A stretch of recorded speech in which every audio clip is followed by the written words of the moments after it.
Hey everybody, welcome back to another test review video. This time we're going to be discussing everything that has been covered in Unit 5 of Chemistry. So this is going to be your last test of 2025 for Chemistry, so that's pretty exciting, and this is a chance to bring your grade up and end off the year on a good note. So I'm going to do my best to explain everything that we have learned in class in this video, and good luck on the test. So let's dive into it. Drawing Lewis structures. Here are my top 6 steps for drawing Lewis structures. So first you want to count the total valence electrons in the molecule. Then you want to choose a central atom, which is essentially going to be the least electron negative, and it's never going to be hydrogen. And you're going to connect the atoms with single bonds where 2 electrons are going to be shared, and then you're going to fill the octets of the outer atoms until you reach the total amount of valence electrons in the molecule, or if you have any left over, you're going to place the leftover electrons on the central atom. And in some cases, you might also be able to make double or triple bonds if the central atom lacks the octet. So these are my top 6 steps for drawing Lewis structures. Alright, so now let's talk about VSEPR theory. And remember that VSEPR is valence shell electron pair repulsion. And conceptually, it means that electron groups repel, which means they spread out as much as possible, which is what creates those different shapes, geometrical shapes in molecules, right? So electron domains or electron groups include single bonds, double bonds, triple bonds, and lone pairs, right? So each of these counts as one domain, okay? A single bond is going to be your longest and weakest bond. Double bond to triple bond, they are going to be shorter and stronger. And your lone pair is just a lone pair. VSEPR number, EDG, and MDG. So here are some possible MDGs and EDGs, right? So when your EDG and MDG both end in 0, you're going to have the same geometry, right? So essentially your VSEPR is going to be your total number of bonds, your total number of bonded bonds, all right? Your total number of bonds over here, or electron pairs, sorry, 2, total number of bonded electron pairs, and then your lone pairs. Okay, so all of these numbers are going to be on the back of your reference sheet. There's always going to be some other numbers as well in which lone pairs are included, right? So your MDG is essentially your theoretical geometrical shape, while your EDG is your not theoretical molecular shape, geometrical shape, right? Your EDG is going to consider lone pairs, while MDG should always end in 0. VSEPR theory, right? I just went over this. Electron domain geometry is EDG, MG molecular geometry. MG is theoretical, always ends in 0. EDG is actual, where lone pairs are included. And if there are no lone pairs, EDG and MG will be the same, in which they both end in 0, right?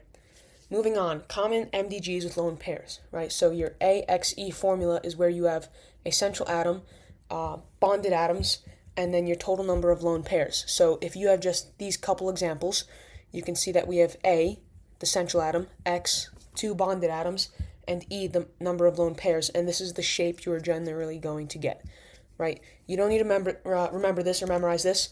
It's going to be on your formula sheet, your reference sheet, but when you do draw your Lewis structures and whatnot, you will be able to figure out your MDG, EDG, figure out the geometrical shape, and then we will learn how to determine whether or not it's polar and things like that.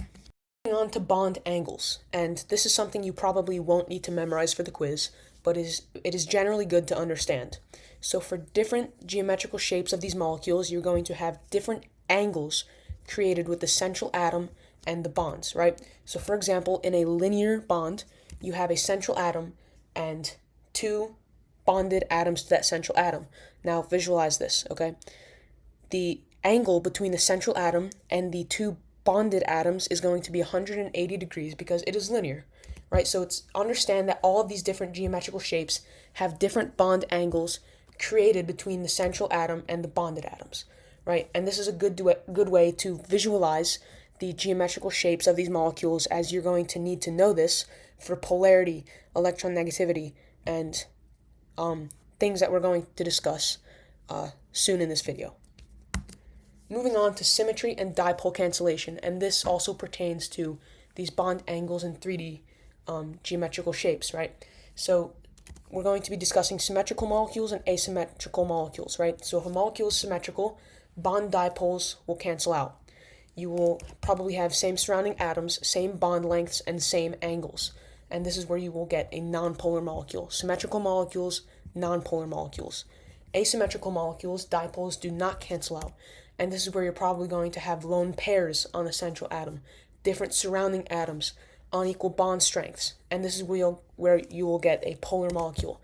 So remember that asymmetrical, polar molecule, symmetrical, nonpolar. And we're going to see a couple examples of this later in the video. But first, you need to memorize what electron negativity difference and how that affects polar bonding, right? So the larger difference in electron negativity, the more polar your bond. And I stress this in every single one of my videos since Unit 4, electron negativity. We need to memorize what that is, right? It's how strong an atom will hold on to electrons, right? Memorize the spectrum of covalent to ionic bonds, least polar to most polar, least electron negative to most electron negative, right? Electron negativity increases from left to right on the periodic table. It decreases top to bottom. Fluorine has the highest electron negativity. Francium has the least electron negativity, right? And the top 7, remember that top 7 rule in the top right of the periodic table, those top few most electron negative atoms, right? And know that we're discussing covalent bonds over here. Nonmetals and nonmetals, they're going to be sharing their electrons. They have low electron negativity differences. In ionic bonds, what we were discussing in the previous unit, those are nonmetals and metals. They are highly electron negative. They have a high electron negative difference. They are not sharing their electrons. They're not sharing their electrons. They are keeping them to themselves. There is like a transfer of electrons, but in covalent bonds, or what we're discussing now, there is sharing between electrons, right? So that is just very important to understand for this unit, and I'm afraid some people are forgetting that. Moving on to molecular polarity, right? Steps to determining polarity. Are the bonds polar? What is the shape? Do the dipoles cancel? So here we have two examples of polar and nonpolar molecules. So here we have SF6, right? We have silicon hexafluoride. We have a silicon atom in the middle and 6 fluorine atoms connected to it. And since we know that F has a higher electron negativity than S, the dipole, the arrow will face towards fluorine, right? This is where we're going to determine polarity of a molecule. Since all of these vectors are equal and opposite, they're going to cancel out. We have a little bit of physics over here, physics concept, vectors. Maybe if you guys got to this in MA2 as well, you will also do vectors. But since all these vectors are equal and opposite, you will have a nonpolar bond. But for example, in BFH2, in this geometrical shape, we can see that all of the dipole is going to fluorine, which is again the most electron negative element on the periodic table. And there are no other vectors that are canceling this out, this dipole out. So we know that this is going to be polar. I hope I made myself clear, but I included these drawings from the formatives we did in class, right? Molecular polarity, when lone pairs make a molecule polar. So as you can see in these two examples, we are disregarding lone pairs, but what if we have a molecule with lone pairs? And these lone pairs often create asymmetry. Remember that asymmetrical molecules probably contain lone pairs in which you have a polar molecule, right? So if we have lone pairs in the molecule, it is probably going to create asymmetry. It is going to create asymmetry, and you're probably going to have a polar molecule, right? And these lone pairs prevent dipoles from canceling. So two examples over here, H2O and NH3, ammonia. And here we have an example of NH3. We have one lone pair, a trigonal pyramidal geometrical shape, and it is obviously polar. So I made this drawing again in one of the formatives in class. We have NH3, N is the central atom, 3 hydrogens connecting to that N. We have 3 bonds total, three bonds total, 4 electron domains, 3 of which are bonded, one of them is a lone pair. So our EDG is going to be 431. Our MG is going to be 330, correct? And obviously this lone pair is affecting the polarity, right? The dipoles would probably face towards, all of which would probably face towards nitrogen. But this extra lone pair is affecting that dipole, right? I hope I made myself clear. But yeah, I'm sure these images helped out. All right, so again, lone pairs, these guys take up space, they push bond dipoles unevenly, and they almost always make molecules polar. Sorry, I keep saying molecular, since it's like EDG, MG, and stuff like that. Sorry about that. But yeah, molecular polarity extended. Why do these lone pairs create polarity? They take up space, they push bond dipoles unevenly. Remember VSEPR? These electron domains want to repel each other as far as possible. So obviously these lone pairs push bond dipoles unevenly. They almost always make molecules polar. That is what you need to remember. And this is where we have a little bit of an exception. Square planar, this is probably going to be your formula, and it can still be nonpolar. And this is your example, XeF4. Polarity examples. Here we have a few molecules. Your shape. Do your dipoles cancel out? So will it be polar or nonpolar? And you can draw all of these out on Notability or whatever note-taking app you are using to actually check this, right? You can actually do this for yourself. See what the shape is, draw the dipoles, and see if they cancel out, right? So essentially, what do you need to take away from these slides? Symmetrical molecules probably create nonpolar molecules. Asymmetrical molecules with probably lone pairs will create polar molecules. How is dipole determined? The arrow will always go towards the more electron-negative element. Molecular polarity. How to determine molecular polarity. Are the bonds polar? What is the shape? Do the dipoles cancel?